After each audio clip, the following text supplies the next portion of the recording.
হে আমার প্রতিপালক, আমি আপনার নিকট আশ্রয় প্রার্থনা করছি শয়তানের কুমন্ত্রণা হইতে। হে আমার প্রতিপালক, আমি আপনার নিকট আশ্রয় প্রার্থনা করছি তাদের উপস্থিতি হইতে। সালামুন আলাইকুম।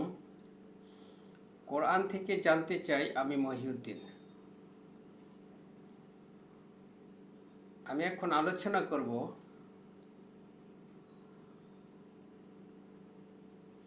কি কারণে তারা কোরআন দিয়ে ইবাদত করতে পারে না। এই কারণটা কি আপনারা একটু ভেবে দেখেছেন? এই কারণটা হচ্ছে কোরআন প্রচার হচ্ছে না, আর সেজন্য কোরআন মানুষ জানে না। যারা কোরআন প্রচার করতে চান তারাও কোরআনের সাথে এমন কিছু কথাবার্তা বলে থাকেন যেগুলি কোরআনে নাই। এই কারণে তাদের ভূমিকাটা তাদেরই মতো হয়ে যায়, যার কারণে বিতর্ক সৃষ্টি হয় আর কোরআন মানুষের কাছে অজানাই থেকে যায়। এই কথাগুলি আমি এই জন্যই বলেছি যে একটু লক্ষ্য করে দেখবেন যে তারা ইবাদত আবিষ্কার করে কোরআন বাদ দিয়ে। কোরআন দিয়ে ইবাদত করতে পারে না, জানে না। তাদেরকে যদি জিজ্ঞেস করা হয় যে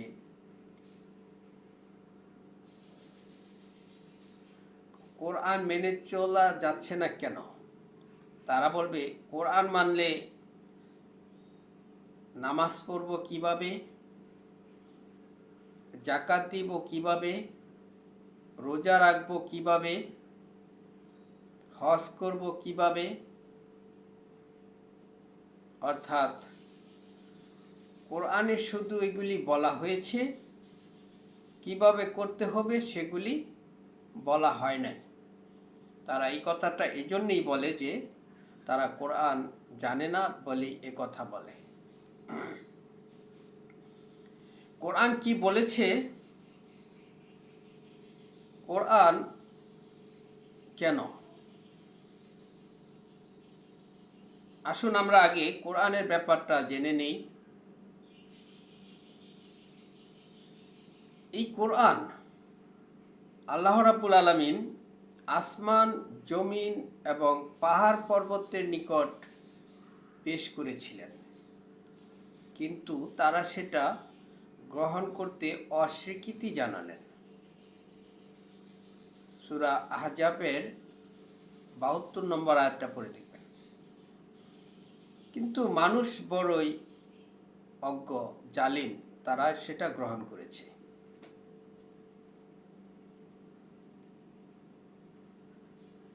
আল্লাহ রাব্বুল আলামিন তার রসুলকে দিয়ে আরো বলিয়েছেন,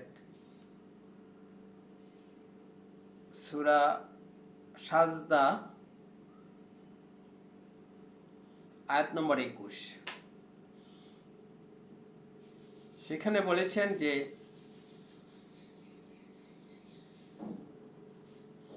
আমি যদি এই বিধানকে, এই কোরআন পাহাড়ের উপর নাজিল করতাম, তাহলে আপনি দেখতে পেতেন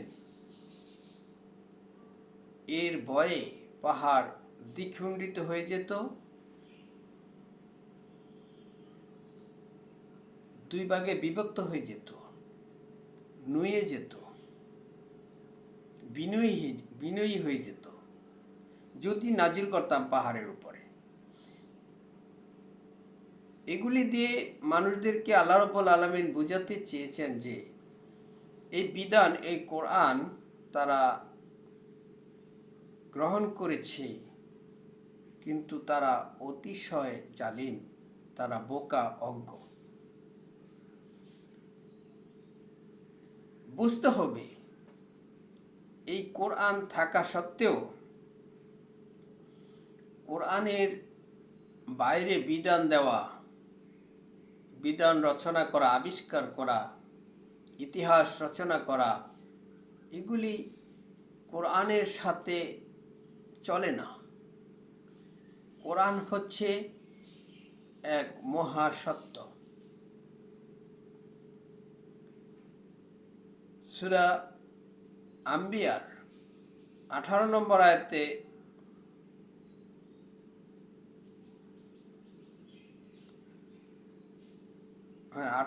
আয়াতে আল্লাহ রাব্বুল আলামিন বলছেন, আমি সত্য দিয়ে মিথ্যার উপরে আঘাত করি, ফলে সত্য মিথ্যার মগজ বের করে দেয় আর মিথ্যা দূরীভূত হয়ে যায়। সত্য দিয়ে মিথ্যার উপর আঘাত করলে মিথ্যা টিকতে পারে না। এটা আল্লাহ রাব্বুল আলামিন নিজে বলেছেন তার রসুলকে দিয়ে। এই কোরআন সম্মানিত রাসূলের বাণী। সূরা হাক্কার 40 নম্বর আয়াত। যারা অজ্ঞ, যারা জানে না, তারা বলে যে এটা আল্লাহর বাণী। তাদের কাছে প্রশ্ন, আল্লাহ কবে এসে মানুষের সাথে কথা বলেছে? আল্লাহ তো রসুলের মাধ্যমে, তার বাণীর মাধ্যমে, তার কথার মাধ্যমে এই বিধান নাজিল করেছে, রসুলের কথার মাধ্যমে। সেই জন্য আল্লাহ রাব্বুল আলামিন রসুলকে দিয়ে বলিয়েছেন যে এটি সম্মানিত রাসূলের বাণী। কসম খেয়ে বলেছেন আল্লাহ। কেন তারা ইবাদত করতে পারে না এই কোরআন দিয়ে? কারণ তারা জানে না। তারা এতটাই জালিম যে কোরআনের ইবাদত তারা সন্তুষ্ট নয়। আল্লাহ রাব্বুল আলামিন সূরা মায়েদার 3 নম্বর আয়াতে বলেছেন যে আমি এই বিধান পরিপূর্ণ করে দিয়েছি। এই পরিপূর্ণ বিধানের পরেও আরেকটা বিধান তারা রচনা করে, তাও আবার রসুলের নামে মিথ্যা কথা বলে যে রাসূল এই বিধান আবিষ্কার করেছে। অথচ দেখুন, রাসূলের ক্ষেত্রে আল্লাহ বলিয়েছেন রাসূলকে দিয়ে, সে যদি নিজে থেকে কোনো কথা রচনা করে আমার নামে চালিয়ে দিত, আমি তার ডান হাত চেপে ধরে কণ্ঠনালীটা কেটে ফেলতাম। সূরা হাক্কার 44-45 নম্বর আয়াত।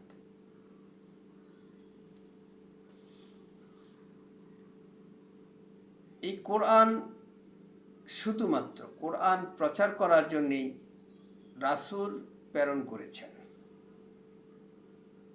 যাতে করে এই কোরআন দিয়েই রাসূলের অনুসরণ করা হয়। সূরা মায়েদার 67 নম্বর আয়াতে আল্লাহ রাব্বুল আলামিন বলেছেন যে আপনি শুধু এই কোরআন প্রচার করুন, যদি না করেন তাহলে তো আপনি তা প্রচার করলেন না। আপনাকে আল্লাহ মানুষ হইতে রক্ষা করিবেন। এই প্রতিশ্রুতি রসুলকে দিয়েছেন আল্লাহ শুধুমাত্র কোরআন প্রচার করার জন্য।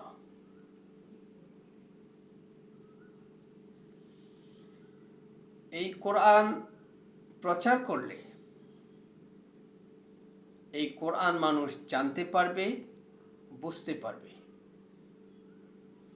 যদি মানুষ কোরআন জানে, কোরআন বুঝে,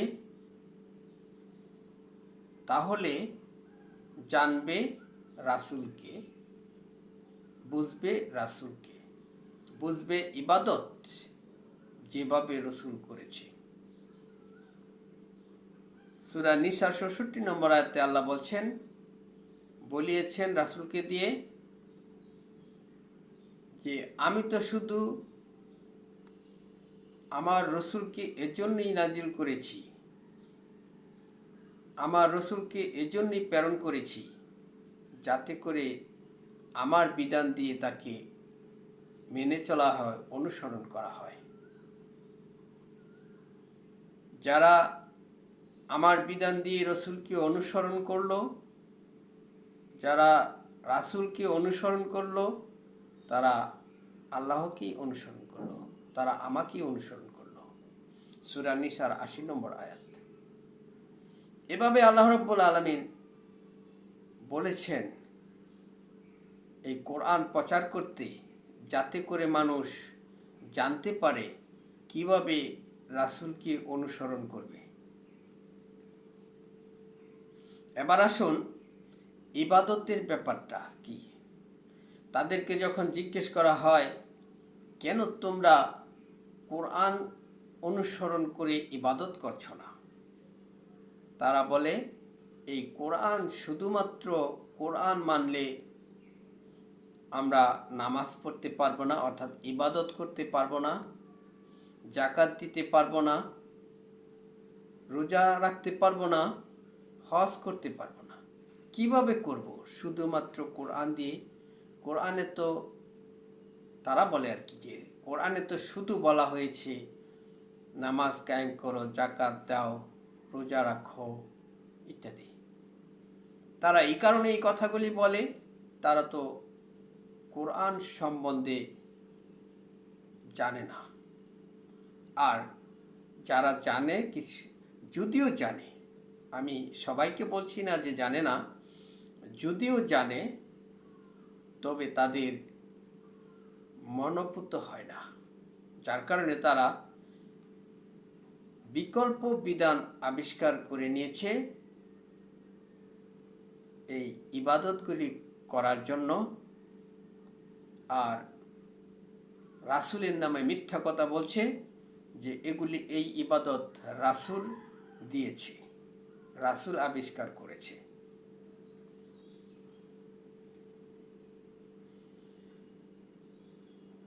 আল্লাহ রাব্বুল আলামিন বলিয়েছেন তার রসূলকে দিয়ে সূরা হজ্জের 18 নম্বর আয়াতে যে তুমি কি দেখো না কিভাবে আমাকে সিজদা করছে, আমার সালাত করছে, অর্থাৎ আমার ইবাদত করছে, যত আছে আসমানে এবং জমিনে, তুমি কি দেখো না? একেবারে নাম ধরে ধরে বলছেন। পাহাড়, পর্বত, চন্দ্র, সূর্য, গ্রহ, নক্ষত্র, জীব জন্তু, পশু পাখি, মানুষের মধ্যেও অনেকে ইচ্ছাই হোক অনিচ্ছাই হোক আমার ইবাদত করছে, আমাকে সিজদা করছে। তুমি কি দেখো না?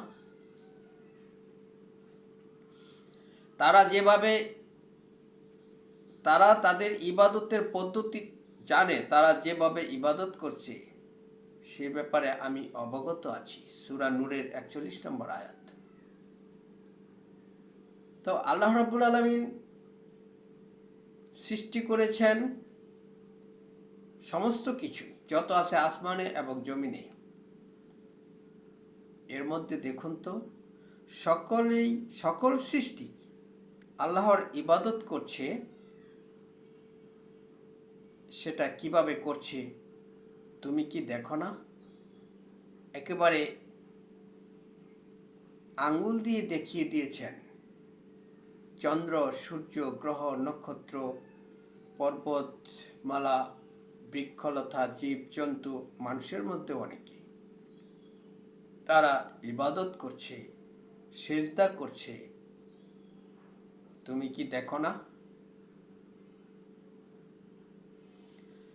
এরপরেও যারা বুঝে না ইবাদত, তারা গুমরা, কানা, বদির, অভিশপ্ত, পথভ্রষ্ট। তারা দেখতেছে কিন্তু দেখে না, তাদের চোখ আছে কিন্তু দেখে না, তাদের মন আছে কিন্তু বুঝে না। সূর্য আল্লাহর হুকুম মেনে চলছে, চন্দ্র আল্লাহর হুকুম মেনে চলছে, সমস্ত সৃষ্টি আল্লাহর হুকুম মেনে চলছে। এটিই তো ইবাদত, এটাই তো সেজদা। বিনয়ের সাথে তারা মেনে চলছে। তাদেরকে বলা হয়েছিল, তাদের কাছে পেশ করা হয়েছিল এই কোরআন, কিন্তু তারা সেটা নিতে অস্বীকৃতি জানিয়েছে। কিন্তু মানুষ বড়ই বোকা, অজ্ঞ, জালিম, তারা সেটা গ্রহণ করেছে। গ্রহণ করে কি করছে? তারা শয়তানের পথ অবলম্বন করেছে। তারা সিজদা করছে না, তারা ইবাদত করছে না। আল্লাহর নির্দেশ দিয়েছেন সিজদা করতে, কিন্তু শয়তানের অনুসারীরা সিজদা করছে না। তারা বড়ই অজ্ঞ, বড়ই জালিম।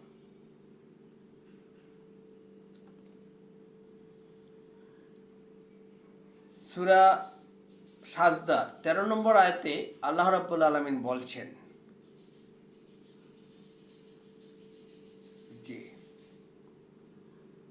আমি চাইলে সকলকে হেদায়েত দিয়ে দিতাম, কিন্তু আমার এই কথা সত্য এবং সিরিকিতে হয়ে আছে যে জিন এবং মানুষের সবাইকে দিয়ে আমি জাহান্নাম পরিপূর্ণ করবই। জিন এবং মানুষকে দিয়ে জাহান্নাম পরিপূর্ণ করব, এটা আল্লাহ রাব্বুল আলামিনের একটা সিরিকিত বাণী, ওয়াদা। ওয়াদা নয়, কথা, তার সিরিকিত কথা সত্য হয়ে প্রতিষ্ঠিত হয়ে আছে, তিনি মিথ্যা বলেন না। এই জিন এবং মানুষ, এই মানুষ তারা গ্রহণ করেছে এই বিধান, এই কোরআন, কিন্তু তারা এতটাই শয়তানের অনুসারী যে তারা এই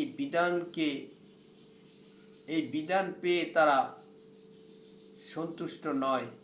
তারা বিকল্প বিধান আবিষ্কার করে নিয়েছে আর বলছে যে এটা রসুলই দিয়েছে। রসুলের নামে মিথ্যা কথা বলছে যে রসুল দিয়েছে। রসুল বলেছে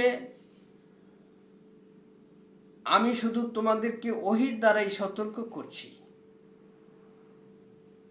সূরা আম্বিয়ার 45 নম্বর আয়াত। আমার প্রতি ওহী করা হয়, আমি শুধু ওহীর অনুসরণ করি, আমি সুস্পষ্ট সতর্ককারী মাত্র। সূরা আহকাফের 9 নম্বর আয়াত।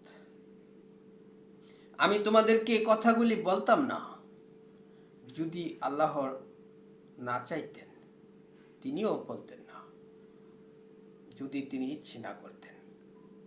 এর পূর্বে আমি তো তোমাদের মধ্যে একটা দীর্ঘ সময় অতিবাহিত করেছি, তাও কি তোমরা বুঝো না?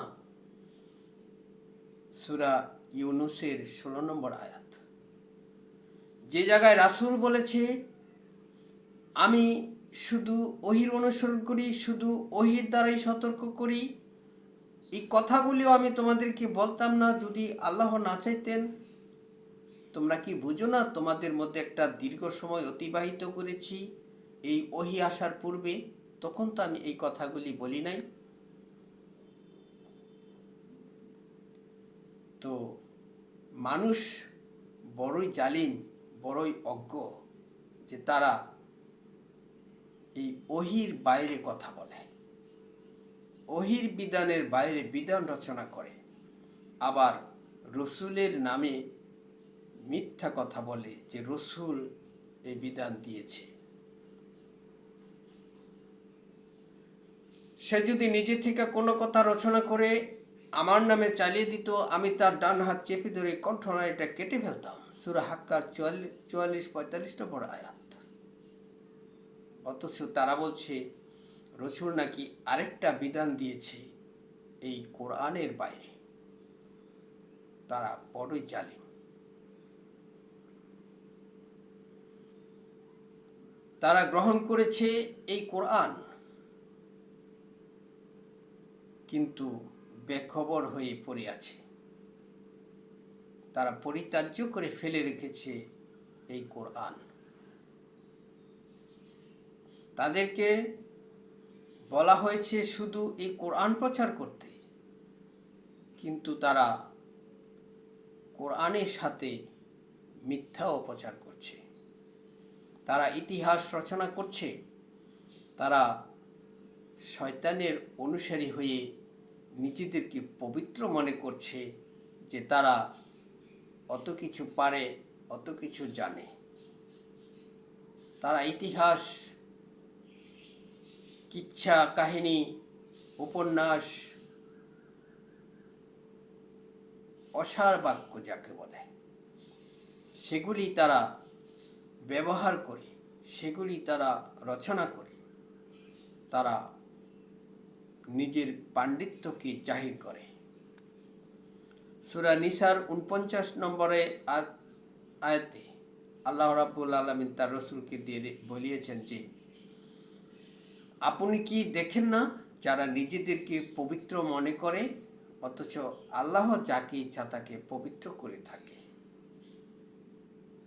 আমি তো তাদেরকে জানি, যখন আমি তাদেরকে মাটি থেকে সৃষ্টি করি, যখন তারা ছিল মাতৃগর্ভে ভ্রূণাকারে, অতএব তারা যেন নিজেদেরকে পবিত্র মনে না করে। সূরা নাজমের ৩২ নম্বর আয়াত। এরপরেও তারা বুঝে না, তারা সন্তুষ্ট নয়। আল্লাহর বিধান মেনে ইবাদত করে তারা সন্তুষ্ট নয়। তারা তাদের পাণ্ডিত্য জাহির করে, তারা তাদের পবিত্রতা প্রকাশ করার জন্য এই বিধানের বাইরেও আরেকটা বিধান রচনা করে ইবাদত করে। তারা স্বীকার করে, তারা বলে ফেলে এই কোরআন মানলে তো নামাজ পড়তে পারবো না, অর্থাৎ ইবাদত করতে পারবো না।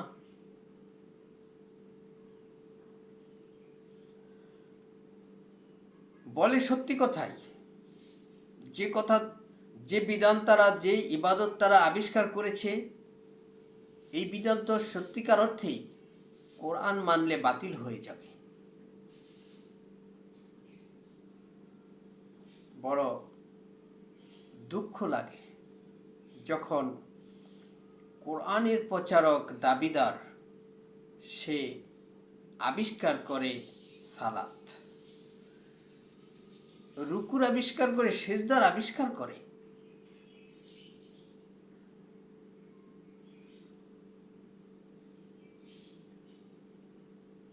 তুমি কি দেখো না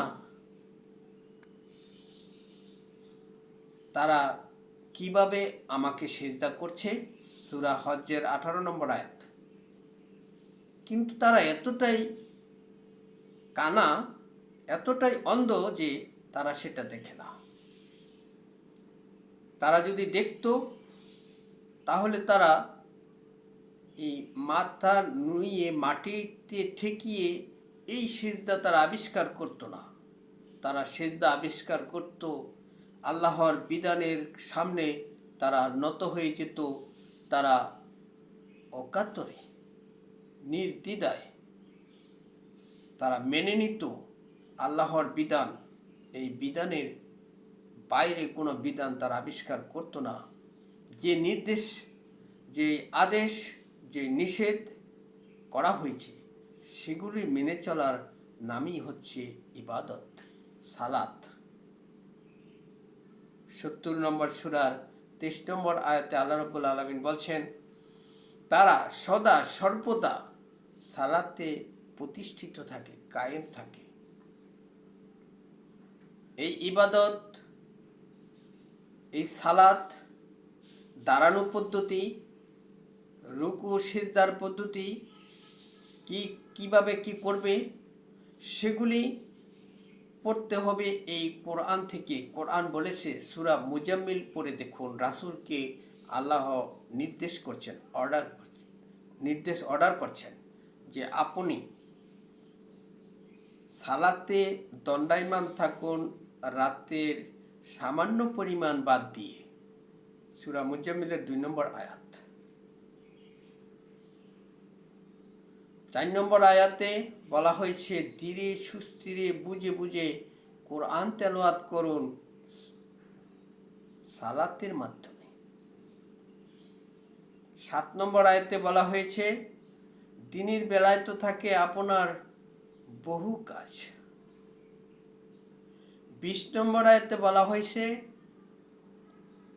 আমি আপনাকে দেখি যখন আপনি এবং আপনার সাথে কিছু লোক সালাতে দণ্ডায়মান হয় রাতের 2/3 সালাতে দণ্ডায়মান থাকে, রাতের 2/3, রাতের অর্ধেকাংশ, রাতের 1/3। রাতের দিনের হিসাব আমি জানি।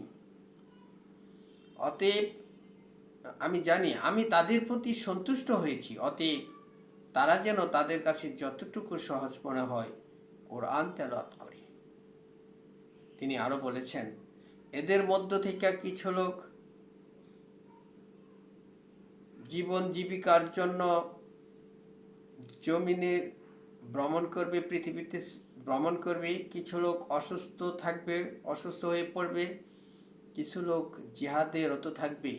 এরাও যেন তাদের কাছে যতটুকু সহজ মনে হয় কোরআন তেলাওয়াত করে। আমি তাদের প্রতি সন্তুষ্ট হয়েছি। ইবাদত, নামাজ, সালাত কি তারা বুঝে না? তারা কি দেখে না কিভাবে ইবাদত করছে আমার সৃষ্টিকুল, সমস্ত সৃষ্টিকুল আমাকে সিজদা করছে? সূরা বাকারার 45-46 নম্বর আয়াতে আল্লাহ রাব্বুল আলামিন বলছেন, তোমরা সালাতের মাধ্যমে সাহায্য প্রার্থনা করো। সালাতের মাধ্যমে সাহায্য প্রার্থনা করা অত্যন্ত কঠিন কাজ, তবে তাদের জন্য নয় যারা পরকালে নিশ্চিত বিশ্বাসী। সাহায্য প্রার্থনা করেছে ফেরাউনের স্ত্রী। 66 নম্বর সূরার 11 নম্বর আয়াত পড়ে দেখুন, রাসূলকে আল্লাহ রাব্বুল আলামিন বলছেন,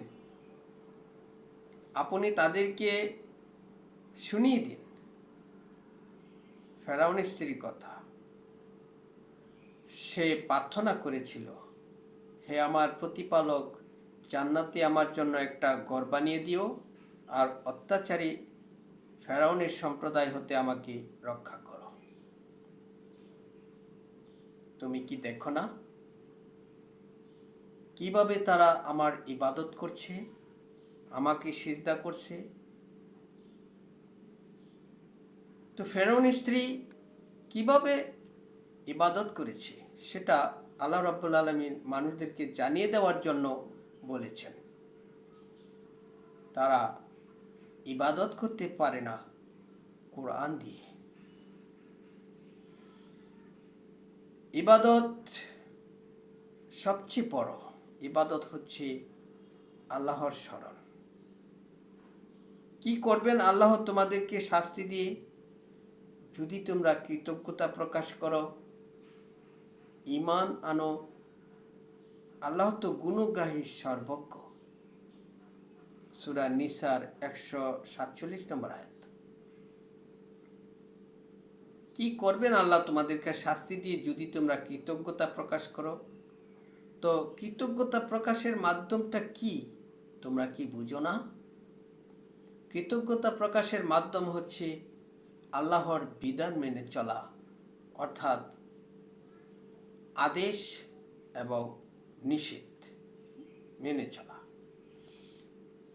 রাসূল যা নিষেধ করেছে তা থেকে বিরত থাকা, রাসূল যা দিয়েছে তা গ্রহণ করা। রাসূল দিয়েছে এই কোরআন, রাসূল দিয়েছে, রাসূল নিষেধ করেছে যেগুলি সেগুলি বর্জন করতে বলা হয়েছে।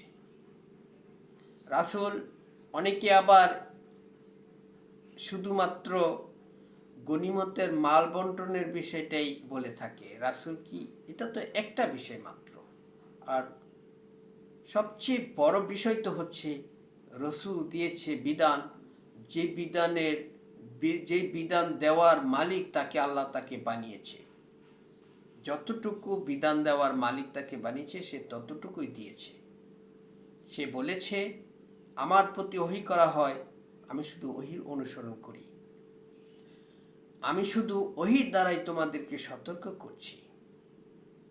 সে নিজে থেকে কোনো কথা বলে নাই, যা বলেছে সেটা ওহী, অর্থাৎ আল্লাহ তাকে যা বলতে বলেছে সে সেটাই বলেছে।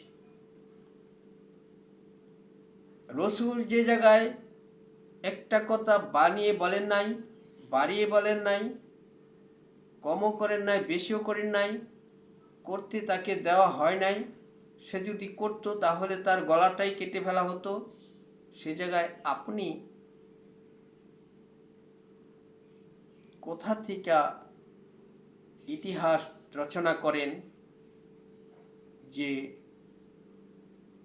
আল্লাহর বিধান বুঝানোর জন্য আপনি কৌশল অবলম্বন করেন, আপনি নিজেকে পবিত্র হিসাবে জাহির করার জন্য আলোচক সেজে কোরআনের বাইরে কথা বলেন। কেন বলেন? ইবাদত যদি কোরআন দিয়ে করতে না পারেন তাহলে কেন করেন? তাহলে কি কোরআন মানতে রাজি নন? কোরআন দিয়ে যদি সালাত না বুঝেন কেন পড়েন? কোরআন মানতে কি রাজি নন? কোরআন শিখতে কি ইচ্ছা করে না? কোরআন শিখা জানার কি প্রয়োজন বোধ করেন না? দরকার মনে হয় না? কোরআন দিয়ে যদি যাকাত দিতে না পারেন, এমন যাকাত কেন দিবেন? কোরআন কি মানবেন না? আল্লাহর বিধান দিয়ে যদি না দেন, তাহলে কে আপনি? যারা আল্লাহ প্রদত্ত বিধান দিয়ে যারা ইবাদত করে না, বিধান দেয় না, তারাই তো কাফের, তারাই তো ফাসিক, তারাই তো জালেম। সূরা মায়দার 44-45 নম্বর আয়াত। আমি ইবাদত প্র্যাকটিক্যাল শেখাতে পারবো না, কিন্তু আল্লাহ তো বলেছেন যে তোমরা কি দেখো না প্র্যাকটিক্যাল, বাস্তব এই সৃষ্টি জগৎ কিভাবে আমাকে সিজদা করছে, আমার ইবাদত করছে, তুমি কি দেখো না? আমাদের কাজটা কি? আমাদের কাজটা হচ্ছে আল্লাহর কাছে সারেন্ডার করা, আল্লাহর পর নির্ভরশীল হওয়া পরিপূর্ণভাবে, যেমনভাবে নির্ভরশীল হয়েছে আমাদের নেতা ইব্রাহিম নবী রাসূল। তার অনুসরণ থেকে যে বিমুখ, সে নিজেকে নির্বোধ বোকা বানিয়েছে। সূরা বাকারার 30 নম্বর আয়াত। আপনি বলুন, আমি একনিষ্ঠভাবে ইব্রাহিমের ধর্মাদর্শ অনুসরণ করব, সে মুশরিকদের অন্তর্ভুক্ত ছিল না। সূরা বাকারার 135 নম্বর আয়াত। তুমি কি দেখো না কিভাবে আমার ইবাদত করছে, আমাকে সিজদা করছে? এরপরেও যারা ইবাদত আবিষ্কার করে এই কোরআনের বাইরে গিয়ে, তারাই তো সেই লোক যাদের ব্যাপারে আল্লাহ রাব্বুল আলামিন বলেছেন তারা বড়ই জালিম, তারা বড়ই অজ্ঞ। তারা সেটা গ্রহণ করেছে এই বিধান, কিন্তু তারা অজ্ঞ, তারা জালিম। আমি আমার আলোচনা আর দীর্ঘায়িত না করে এখানে শেষ করছি। আপনাদের উপর শান্তি বর্ষিত হোক।